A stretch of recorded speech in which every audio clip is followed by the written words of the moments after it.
노동시간 개편안은 윤석열 정부의 노동개혁 1호 정책입니다. 미래노동시장연구회가 5개월간 연구했고 공식 발표까지 다시 석 달을 다듬었습니다. 하지만 발표 8일 만에 대통령의 전면 재검토 지시가 나오면서 뒤늦게 여론 수렴에 나서는 모습입니다. 이건 너무한 거 아니냐고, 시발. 주 69시간제로 불리는 정부 개편안은 첫 주 69시간, 둘째 주 63시간을 일하면 셋째 주와 넷째 주는 40시간씩 일해야 합니다.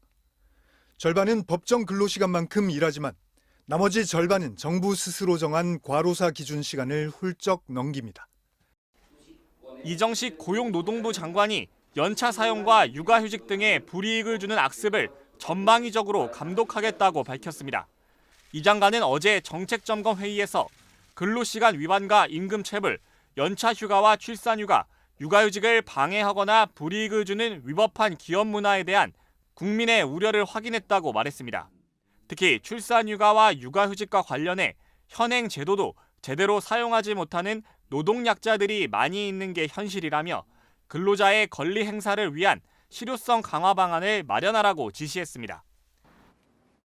노동시간 개편안을 담당하는 고용노동부 임금근로시간 정책단의 최근 한 달간 근무 시간입니다. 담당 공무원 절반 이상이 한 주 평균 60시간 넘게 일했습니다. 평일 기준으로 매일 오전 9시에 출근해 밤 11시 넘겨 퇴근한 셈입니다. 초과 근무를 한 만큼 쉴 수 있게 하는 저축 시간을 적립한 직원도 없었습니다. 저축 시간으로 이관을 안 하면 4월이나 5월에 몰아쉴 수가 없는 거죠. 실질적으로 휴가를 신청하거나 저도 해본 적이 없어서 답변하기가 좀 어려운데요.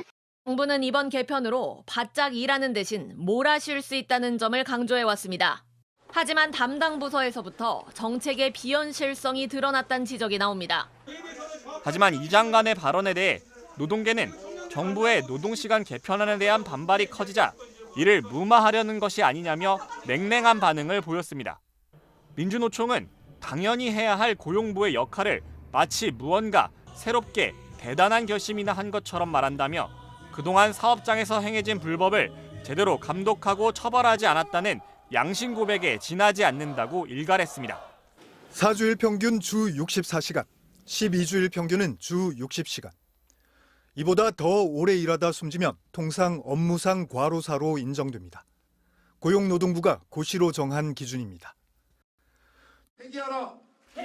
정부 개편안은 과로사 조장법이라며 민주노총은 대통령과 노동부 장관을 고발하기로 했습니다. 최근 한 설문조사에서 직장인들은 일주일 36.7시간 근무를 희망했습니다. 특히 30대 36시간, 20대 35시간으로 MZ세대일수록 장시간 노동을 기피하고 있어 정부의 재검토 수준과는 거리가 있습니다. 정부는 MZ세대 설득에 공을 들이고 있습니다.